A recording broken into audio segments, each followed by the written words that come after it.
Hello and welcome back to study with Saurabh YouTube channel. आज के इस वीडियो में हम Bihar civil court clerk mains के लिए जो इडियम एंड फ्रेजेस पूछे जाएंगे उसको हम डिस्कस करेंगे। ये इस वीडियो लेक्चर का पार्ट नंबर 2 है। इससे पहले मैंने पार्ट 1 जो है वो अपलोड कर दिया है, जिसमें मैंने 25 इडियम एंड फ्रेजेस हैं उनको काफ़ी डिटेल से एग्जाम्पल के साथ डिस्कस किया है। आपको जो प्रश्न पूछे जाएंगे वो आपसे पूछा जाएगा, एक इडियम दिया जाएगा, उसके आपको मीनिंग लिखना है और देन उसमें आपको सेंटेंस में उसके मीनिंग को दिखाते हुए यूज करना है। यही आपसे पूछा जाएगा। ये जो प्रश्न होंगे वो 2 या 3 क्वेश्चन पूछे जाएंगे। 2 या 3 बोल रहा हूँ, 3 या 5 पूछे जाएंगे। 5 भी पूछे जा सकते हैं, 3 भी पूछे जा सकते हैं। प्रत्येक क्वेश्चन जो होगा वो 1 नंबर का होगा। ठीक है, तो इसको पढ़ना आपके लिए काफी जरूरी हो जाता है। मैं आपको बता दूं कि ये जो पीडीएफ है ये हमारे पेड क्लास की पीडीएफ है। तो यदि आप पेड क्लास ज्वाइन करना चाहते हो तो यू कैन ज्वाइन। इसके बारे में इंफॉर्मेशन जो है वो आपको इस व्हाट्सएप नंबर पे मिल जाएगा। ठीक है, 94 91 96 58 40, या फिर आप सौरभ25 सिंह यूजर नेम मेरा टेलीग्राम का है।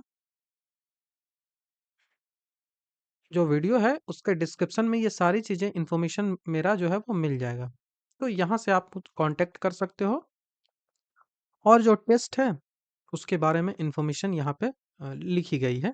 मैंने पिछले जो वीडियोस था उसमें इसको डिस्कस कर दिया है। तो अब इसमें मैं समय व्यर्थ नहीं करूँगा। 2 बैचेज हैं जिसके बारे में डिटेल से इंफॉर्मेशन दिया गया है। आप वीडियो पॉज कर कर इनको देख सकते हो। ठीक है, तो चलिए हम अपनी वीडियो जो है उसकी शुरुआत कर लेते हैं। तो हम 25 क्वेश्चन तक डिस्कस कर चुके थे। आज जो हमारा होगा वो 26 नंबर से हम इसको स्टार्ट करेंगे। तो सबसे पहला आता है एबीसी। एबीसी मतलब होता है कुछ भी बेसिक। बेसिक सी नॉलेज भी आपको कोई चीज के बारे में नहीं है। जैसे हम बोलेंगे कि I don't have any knowledge about, I don't have ABC, मतलब I don't know even ABC of computer. मतलब मैं कंप्यूटर का एबीसी भी नहीं जानता हूँ, मतलब कंप्यूटर का जो बेसिक सी नॉलेज है वो भी मैं नहीं जानता हूँ। The ABC of programming is understanding logic and syntax. यहाँ एक जो एग्जांपल दिया गया है वो कहा गया है कि जो प्रोग्रामिंग की एबीसी होती है, जो प्रोग्रामिंग की बेसिक नॉलेज होती है वो उसका सिंटैक्स होता है। सिंटैक्स मतलब इसका ग्रामर। ठीक है, और उसके जो लॉजिक्स होते हैं उनको समझना, तो ये एबीसी कहलाएगा। ठीक है, बेसिक नॉलेज। जो 27th नंबर है वो एबव ऑल। एबव ऑल का मीनिंग होता है मोस्ट इंपॉर्टेंटली, बहुत इंपॉर्टेंट जो हो वही कहलाता है above all. Above all we must ensure everyone safety during the event. एक इवेंट करवाया जा रहा है, मान लिया कि गांधी मैदान में एक इवेंट करवाया जा रहा है, प्रधानमंत्री जो नरेंद्र मोदी हैं वो आ रहे हैं। तो उसमें क्या है, जो वहां के डीएम होते हैं, जिला प्रशासन अधिकारी जो है, उनको ये इंश्योर करना होता है कि all above we must ensure everyone safety during the event. Event में किसी की जान माल का नुकसान ना हो, सारी की सेफ्टी का ध्यान रखा जा सके। 28 नंबर है एबव बोर्ड, मतलब होता है honest and fair. Above board मतलब honest and fair. All the transaction were above board and clearly documented. आप जैसे कोचिंग संचालक है, उसके जो पूरे डिटेल्स हैं, बैंक अकाउंट के जो स्टेटमेंट्स हैं उन पे, मतलब मान लो कि सीबीआई आया, उसने यहाँ पे रेड डाली किसी नेता के पास, तो वही नेता जब नेता के पास पहुंचा, रेड डाल दिया, तो वहां से जब उसको कुछ नहीं मिला तो वही सीबीआई कह रहा है all the transaction were above board and clearly documented. इस पे हम कोई भी कार्रवाई नहीं कर सकते हैं, मीडिया को आके इसने बाइट दिया। ठीक है, अब बात आती है 29 नंबर की। According to. अकॉर्डिंग टू होता है कि किसी के अनुसार, स्टैंडर्ड बाय समवन और समथिंग। जैसे हम बोलते हैं ना कि अकॉर्डिंग टू वेदर फोरकास्ट, कल पानी पड़ेगी, तो according to weather forecast it will rain tomorrow, कल जो है वो बारिश होगी। 30 नंबर जो है, action speaks louder than words, मतलब जो आप बोलते हो उससे ज्यादा जो आप करते हो वो दिखता है। तो what people do is more important then what they से। जो कहता है उससे ज्यादा इंपॉर्टेंट है कि आप उसको करके दिखाइए, उसको चरितार्थ करके दिखाइए। डिंगे हाँकने से कोई नहीं होता। तो ही always says he care, but his actions speak louder than words. जैसे कि किसी के माता पिता बूढ़े हो गए हैं, मान लो, ठीक है, ओल्ड हो गए हैं पेरेंट्स, अब उनकी देख रेख करना है। तो आप बाहर तो खूब बोल रहे हो जाके कि हाँ हम देख रेख करते हैं, लेकिन आपके एक्शंस कहाँ है? वर्तमान मतलब जो मतलब रियलिटी में क्या आप कर भी रहे हो? तो वही बोला जा रहा है कि ही ऑलवेज सेज ही केयर्स। वह हमेशा कहता था कि वो केयर कर रहा है, लेकिन his actions speak louder than words. वो कहता था, लेकिन इस वर्ड से ज्यादा इंपॉर्टेंट है कि हमने देखा कि हाँ वो करता है। जैसे पंचायत सीरीज है ना, पंचायत 3 में जब वो उस बुढ़िया को घर से निकालता है बेटा, तो वो वाला एग्जाम्पल से आप रिलेट कर सकते हो। नेक्स्ट है ऐड फ्यूल टू फायर। लोगों में झगड़ा हो रहा है और आप उसमें आके बोल देंगे कि फनलमा तो आपको ऐसे बोल रहा था। मतलब to make bad situation worse. पहले तो लड़ाई हो रहा है तो वो खराब सिचुएशन है ही, और आप उसमें भी आके आप बोल दोगे कि तुम जब नहीं थे ना तो तुम्हारे बारे में ये ऐसे बोल रहा था, गाली दे रहा था। तो वो आग में घी का काम करना हो जाता है, add fuel to fire. He harass, हाँ, ही नहीं, her harass comments only added fuel to fire during the argument. आप किसी से आर्गुमेंट कर रहे हो और उसके पर्सनल लाइफ पे आप कमेंट करने लगोगे, तो ये क्या हुआ? वो ऐड फ्यूल टू फायर हो गया, अपने आग में घी का काम किया, ठीक है। अगेंस्ट द क्लॉक, 42 नंबर है। अगेंस्ट द क्लॉक मतलब रस्ट और शॉर्ट ऑन टाइम। रस्ट और short on time. We are working against the clock to finish the project before the deadline. एक प्रोजेक्ट है जो किसी एम्प्लॉय के द्वारा लिया गया और उसे कहा गया कि हम जो है वो इस डेट तक इसको सबमिट कर देंगे। तो वही कहा जा रहा है कि उसका जो पूरा ग्रुप है वो कह रहा है कि we are working against the clock. हमारे पास बहुत कम टाइम है, लेकिन हम जो है वो वर्क कर रहे हैं। We are working against the clock to finish project before the deadline. बहुत जल्दी में, बहुत कम टाइम में हम इस पे काम कर रहे हैं। 33वां नंबर है ऑल डे, या फिर all week, all month, all year, कुछ भी हो सकता है। तो ऑल डे लॉन्ग मतलब इंटायर टाइम, पूरे समय में। She has been singing the same song all the day, all the long. या फिर आप इसको रिलेट कर सकते हो कि किसी का मतलब ये मान लिया कि किसी का एक्सीडेंट हुआ, तो आप बोल दोगे कि शी हैज बीन मतलब वो पूरी रात जो है वो हॉस्पिटल में बैठी रही थी। ये आप कह सकते हो जब जो है वो उसके परिजनों का जो एक्सीडेंट हुआ था। तो she has been sitting the same, she has been sitting in the hospital all all day long, ऐसा करके आप लिख सकते हो। तो सेंटेंस फ्रेमिंग आप पे डिपेंड करता है कि आप कैसे करते हो।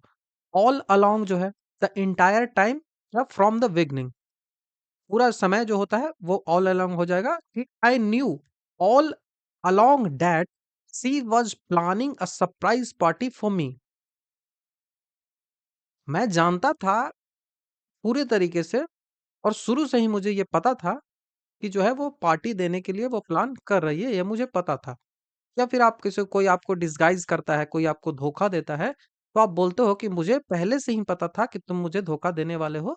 तो वहां भी ये यूज कर सकते हो, all along. I knew all along that you will disguise me. ठीक है, तुम मुझे धोखा दोगे। All and sundry, all and sundry इसका मतलब होता है एवरी वन विदाउट डिस्टिंक्शन। मतलब किसी से आप डिस्टिंक्शन नहीं कर रहे हो, भेदभाव नहीं कर रहे हो। जैसे हमारा राइट है वोट का, तो हम भेदभाव नहीं करते हैं। आप 18 साल के हो गए तो आप चाहे किसी भी जाति, किसी भी धर्म का हो, आपको वोट दिया जाएगा। आप इनविटेशन देते हो तो आप अपने दोस्तों में किसी से डिस्टिंक्शन नहीं करते हो, हर किसी को देते हो। तो वही बोलते हैं आप कि the invitation was extended to all the Sunday making the party crowded. ठीक है? पार्टी जो है वो क्राउडेड हो गया क्योंकि इन्विटेशन जो था वो सबको मिलता, ऑल सन्ड्री, किसी पे डिस्क्रिमिनेशन जो है वो नहीं किया गया था। 36 नंबर है कि all bark and no bite. All bark and no bite मतलब someone who talk thoughts but don't act. वो बार बार बोलता है कि हम ये बिजनेस कर लेंगे, हम वो कर लेंगे, लेकिन करता कुछ है नहीं। तो डोंट वरी अबाउट हिज सेथ, he is all bark and no bite. वो बस भोंकता है, कुछ करता है नहीं। यही बस है, इसका हिंदी मीनिंग हो जाएगा। तो आप चिंता मत करिए उसके धमकी का, वो बस भौंकता है, कुछ करता है नहीं। यही इसका मीनिंग हो गया। ऑल ग्रीक टू मी, आपसे दिया गया एक मैथ सॉल्व करने के लिए और आपको कुछ उसके बारे में समझ आ ही नहीं रहा है, तो ही बोलेंगे कि this question is all Greek to me. ठीक है, इसका मतलब हुआ कि आप इस क्वेश्चन को मेरे मेरे बस की बात नहीं है, मैं इसको समझ नहीं पा रहा हूँ। इनकॉम्प्रिहेंसिबल और hard to understand the instruction for assembling the furniture well all Greek to me. अब कोई व्यक्ति है, उसको बोला गया, घर में आपको बोल दिया गया कि आपको फर्नीचर जो है वो उसको अरेंज करिए, माँ ने बता दिया। अब आप कभी इस काम को किए नहीं हो, तो आपको पता चल नहीं रहा है कि कैसे करना है, क्या करना है, तो ये समझ नहीं आ रहा है आपको, तो आप अंडरस्टैंड नहीं कर पा रहे हो। ठीक है, तो ये कहलाएगा all Greek to me. All in all मतलब considering everything, all in all the trip was great successful. All in all बोल देंगे कि द भारत छोड़ो आंदोलन वाज ग्रेट सक्सेस। ठीक है, तो ऑल इन ऑल मतलब कंसिडरिंग एवरीथिंग, हर चीजों को ध्यान में रखते हुए। All in the same boat, जब कोरोना आया तो क्या था, हर किसी के पास वही सिचुएशन थी, कोई जो है वो बेनिफिट में नहीं था।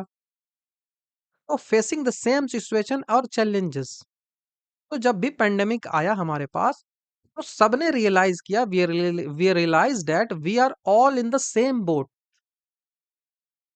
ठीक है, we are all in the same boat मतलब सबका सिचुएशन जो है वो एक ही है, सबके पास वही चैलेंजेस है। All of a sudden, all of a सनेड मतलब अनएक्सपेक्टेडली या फिर सडनली, अचानक से, जिसकी आपने आशा नहीं की थी वैसा कुछ हो जाता है। All of sudden the lights went out during the performance, आपका जो है वो शो चल रहा था और अचानक से जो लाइट्स है वो चली गई।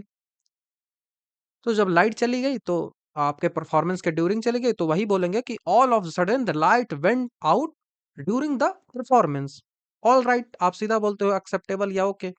जैसे बोला, आपने बोला कि किसी को बोला कि ये काम कर दो लेकिन वो नहीं कर पा रहा है, तो बोला कि हमको ये प्रॉब्लम है, ये है, तो उसको बोला आपने कि हाँ ऑल राइट, इट्स ओके। यही उसका मतलब होता है, the plan is all right but we needed to add more details. हमने प्लान बनाया, वो ऑल राइट था, एक्सपेक्टेबल था, सारे लोगों ने इसे एक्सेप्ट किया, लेकिन अभी भी इसमें मोर डिटेल की आवश्यकता है। Alpha and omega, 42 number, alpha and omega, इसका मतलब होता है द बिगिनिंग एंड एंड। तो एक प्रोजेक्ट आपके मैनेज मिला, तो एक व्यक्ति को प्रोजेक्ट मिला, उस प्रोजेक्ट को उसने स्टार्ट भी किया और उसको फिनिश भी किया, तो वही बोला जा रहा है कि he was the alpha and omega of the project, handling it from the start to finish. ठीक है, उसके बाद 42 नंबर आता है an arm and leg, an arm and leg. इसका आप रिलेट करके याद रखो कि मतलब उसने हाथ पैर सब खो दिया, मतलब वेरी एक्सपेंसिव, बहुत ज्यादा एक्सपेंसिव जो होगा। The vacation cost him as arm and a leg but it was worth it. जो वेकेशन पे गया आदमी, कोई व्यक्ति वेकेशन पे गया, तो वो बहुत महंगा था, लेकिन वो बोल रहा है कि महंगा होने से कोई नहीं, ये वर्थ इट था, ये महंगा होना चाहिए था क्योंकि बहुत सारी सुविधाएं हमको मिली। ठीक है, अब 44 नंबर है an axe to grind. An axe to grind, जो कुल्हाड़ी है उसको ग्राइंड करने की आवश्यकता है, हिंदी ऐसा होगा। पर्सनल इशू और ग्रीवेंसेस, पर्सनल इशू कोई शिकायत हो, शिकायत हो तो उसको बोलते हैं आप पर्सनल इशू एंड ग्रीवेंसेस होगा तो वो एन एक्स टू ग्राइंड, ये हो जाएगा। She seems to have an axe to grind with her former employer, उसके जो फॉर्मल एम्प्लॉयर थे उनसे कोई पर्सनल इशू है उनका। ठीक है, तो यही नजर आ रहा है जब जो नई सीईओ बनी तो वो कहा गया कि she seems to have an axe to grind with her former employer, क्योंकि उनसे उसका बिहेवियर जो वो था वो ठीक नहीं आ रहा था, ठीक है। एन आई वॉश, एन आई वॉश मतलब प्रिटेंस और स्लो, ये प्रिटेंड कर रहा है, किसी चीज को दिखाने से आप प्रिटेंड कर रहे हो, ठीक है। मतलब प्रिटेंड का अर्थ आप तो छुपाना लिख लो ना, हाँ हिंदी में इसका छुपाना ही कर सकते हो। प्रिटेंड करना मतलब एक्टिंग करना, ही प्रिटेंड टू बी रिच, ऐसा करके बोल सकते हो। तो एन आई वॉस, इसका हो गया the meeting was an eye wash to make it seem like they cared. Boss के साथ मीटिंग हुई, वो मीटिंग दिखाता है कि बॉस जो है वो केयर करते हैं, तो वही लिखा गया है the meeting was an eye wash to make it seem like they cared, ठीक है। तो एन आई वाज आपको समझ में आ गया, ठीक है।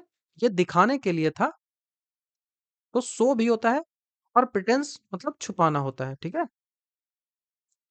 एन एन आयरन हैंड मतलब बाय फोर्स और स्ट्रिक्टनेस, जबरदस्ती जब करवाया जाए, the dictator rule the country with an iron hand, ठीक है। जो डिक्टेटर होता है वो पूरे कंट्री पे रूल करता है, कैसे? क्या वो डेमोक्रेटिकली रूल करता है? नहीं, वो रूल करता है फोर्सली, तो उसको बोलेंगे the dictator ruled the country with an iron hand. Apple of my eye, apple of one's eye या फिर माई आई लिख दो, वंस आई यहाँ पे होगा। तो एप्पल ऑफ माई आईज या फिर एप्पल ऑफ वंस आई मतलब किसी का आप बहुत दुलारे हो तो उसको बोलते हैं apple of my eyes. Someone cherished above all others, तो her daughter is the apple of her eye, ठीक है, उसकी जो बेटी है उसकी दुलारी है, ऐसा करके आप लिख सकते हो। As a matter of fact मतलब एक्चुअल और इन रियलिटी, बस जो भी हो, लेकिन as a matter of fact is that I did see him at the mall yesterday. बात आ रही है आपकी घर पे शिकायत हो गई है कि आप पढ़ने नहीं गए थे, पढ़ने की जगह आप मॉल चले गए थे, किसी ने देखा, उसने शिकायत किया घर पे, तो वही बोल रहा है जो शिकायत करता है कि as matter of fact is that, reality यह है कि आई डिड सी, मैंने तुमको देखा था मॉल में कल, ठीक है। एज फॉर रिगार्डिंग और कंसर्निंग होता है कि as for the report I will finish it by tomorrow. यदि हम रिपोर्ट के संदर्भ में बात करें, as for report I will finish it tomorrow, boss ने बात किया कि सब कुछ तो ठीक है लेकिन रिपोर्ट का क्या हाल है, तो एम्प्लॉयर ने बोला कि as for the report I will finish it by tomorrow, मैं कल तक इसे समाप्त कर लूंगा। 15 नंबर है कि एज हाई एज काइट, जितना मतलब जितना ऊंचा पतंग जाता है उतना ऊंचा, ऐसा करके मीनिंग देख सकते हो आप। तो इसका मतलब होता है कि आप जब बहुत ज्यादा एक्साइटेड हो, बहुत ज्यादा खुश हो, ठीक है। तो he was as high as kite after hearing a good news that he is selected in Bihar civil court, तो ऐसा करके आप बना सकते हो। एज सुन एज मतलब इमिडिएटली आफ्टर होता है, तुरंत बाद। तो call me as soon as you reach the airport, कोई माँ है अपने बेटे को बोलती है कि जैसे ही तुम एयरपोर्ट पे पहुंचना मुझे कॉल कर देना, तो वही बोल रही है कि call me as soon as you reach the airport. 52 number है एज यूजुअल मतलब टिपिकली या फिर नॉर्मल होता है, he arrived late as usual, जैसा वो आता था बार बार दारू पी के वैसे ही इस बार भी आया है, तो he arrived late at usual, जैसा वो पहले आता था उसी तरीके से अब भी आया है दारू पी के। एट ऑल का मतलब होता है to any degree, I don't like this attitude at all, मैं मुझे ये व्यवहार जो तुम्हारा रहा ये पसंद नहीं आया, तुमने किस तरीके से बात किया, तो यही से क्यों बोला जाता है एट ऑल मतलब कोई भी कंडीशन में मुझे ये जो व्यवहार आपका था ये पसंद आया ही नहीं। एट हर्ट मतलब फंडामेंटली और basically. She may seem though, she may seem though but at heart she is very kind. She may seem tough, वो दिखने में लगता है कि कड़े व्यवहार की है, लेकिन एट हर्ट मतलब फंडामेंटली बेसिकली वो वेरी काइंड है, वो वास्तव में बहुत दयालु है, दिखने में बस आपको लगती है कि वो टफ है लेकिन वो बहुत दयालु है, ये इसका मतलब हुआ। एट लास्ट मतलब फाइनली या आफ्टर ए लॉन्ग वेट। तो at last the train arrived after a 2 hour delay. हमको कहीं जाना था लेकिन ट्रेन डिले था, तो वही हमने फोन करके बताया कि 2 घंटे बाद जो है वो ट्रेन तो आई, मतलब फाइनली ट्रेन तो आई। तो at last the train arrived after a 2 hour delay. At least होता है कि अ मिनिमम अमाउंट और degree. At least try to complete half of your work today. आपको जितना काम दिया गया है उसके आधा तो आप कर लीजिए, तो एटलीस्ट उसमें यूज होता है। At odds, in disagreement, the two team were at odds over the referee's decision. Football हो रहा था दो टीमों के बीच, पुर्तगाल एंड अर्जेंटीना के बीच। अब उनमें डिसएग्रीमेंट हो गया रेफरी के डिसीजन को लेकर, येलो कार्ड दिखा दिया। तो वही बोला जा रहा है कि the two teams were at odds, मतलब उनके बीच डिसएग्रीमेंट हो गया है। एट सिक्सेस एंड सेवेंस, इसका मतलब होता है in a state of confusion. At sixes and sevens मतलब in a state of confusion after the sudden change in plan, everyone was at 6 and 7। जब हमने प्लान को चेंज किया तो सारे लोग कंफ्यूजन में थे, एट 6 and 7 थे कि अब क्या होगा, क्या डिसीजन लेना चाहिए। At the drop of a hat, at the drop of a hat इसका मतलब होता है willing to do something immediately, अभी तुरंत किसी चीज को करना। तो इसका होता है कि at the drop of a hat, she always ready to help her friends at the drop of a hat. मतलब वह जो है वो हमेशा तत्पर रहती है हेल्प करने के लिए, तुरंत तैयार करने के लिए। आपने बोला कि हाँ हेल्प चाहिए मुझे, तो हाँ तुरंत हेल्प वो उधर से मिल जाएगा, तो उसी को बोलते हैं at the drop of a hat. मतलब इमीडिएटली एक्शन करने के लिए वो तैयार रहती है, willing to do something immediately. Beck and call, beck and call at someone service और कमांड। इसका मतलब हुआ बैक एंड कॉल, किसी दूसरे की सर्विस में आप है, जो वो बोलेगा उसको बस आप फॉलो करोगे। एज एन असिस्टेंट बॉस, आपको किसी दोस्त ने लगवाया जॉब और आपने बॉस से बहस कर ली, तो आपका दोस्त आपसे कह रहा है कि आपका काम क्या है, बस फॉलो करिए बॉस को।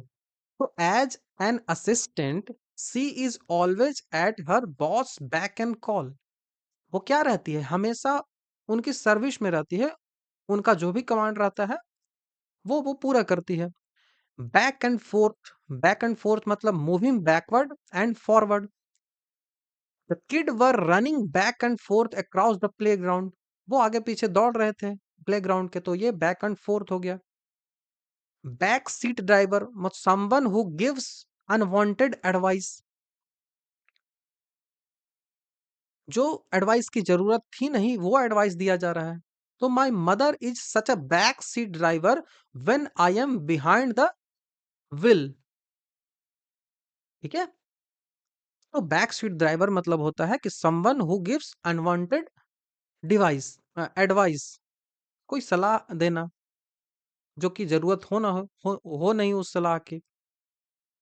Back to square one, back to square one इसका मतलब होता है to start over again. The experiment failed so we are back to square one. Experiment जैसे चंद्रयान 2 फेल हो गया, फिर भी हमने उस एक्सपेरिमेंट को आगे बढ़ाया। The experiment failed so we are back to square one, मतलब फिर से हम स्टार्ट इसको करेंगे। Back to the drawing board मतलब to start over after a failure, same situation वही बनता है, एक फेल्यूर के बाद फिर से उसको स्टार्ट करेंगे। The project didn't meet the client's expectation so we are back to the drawing board again. Again use करने की आवश्यकता नहीं है क्योंकि इसका मतलब ही होता है start over after a failure. Bag and baggage, bag and baggage इसका मतलब है with all possessions. She left the house bag and baggage after the argument. ठीक है, वो सारी चीजें हैं वो छोड़ के चली गई आर्गुमेंट के बाद घर से। बैकस डोजन मतलब 13। Bakery give us a baker's dozen of cookie as a bonus. तो बैकस डोजन मतलब होता है 13, 13। तो जो bakers give us a baker's dozen of a cookies as a bonus. ठीक है, तो हमने 25 से लेकर 66 तक इसमें डिस्कस कर लिया। जो नेक्स्ट वीडियो होगा उसमें हम आगे 67 से जो है वो डिस्कस करेंगे। तो आई होप कि आपको वीडियो जो है वो अच्छा लगा होगा। आप वीडियो पे रिस्पॉन्स दीजिए कि आपको वीडियो कैसा लग रहा है, कमेंट कर कर बताइए। यदि आपको ठीक लगेगा तो इसको आगे हम कंटिन्यू करेंगे, अदरवाइज नहीं करेंगे, क्योंकि मुझे इसके लिए अलग से टाइम निकालना पड़ता है जो कि मेरे लिए काफ़ी टफ होता है। और यदि आपका रिस्पॉन्स ठीक नहीं आएगा तो मैं इस पे आखिर क्यों मेहनत करूं। ठीक है, मुझे पेड बैच है, उसके लिए काम करना पड़ता है। तो ये इफ़ आपका रिस्पॉन्स सही होगा तो मैं पूरे के पूरे जो 1000 एमसीक्यूज हैं, 1000 जो idiom and phrases most important PYQ है, उसको मैं डिस्कस कर दूंगा। तो वीडियो देखने के लिए थैंक यू। नेक्स्ट वीडियो में आपसे जल्द ही मिलता हूँ।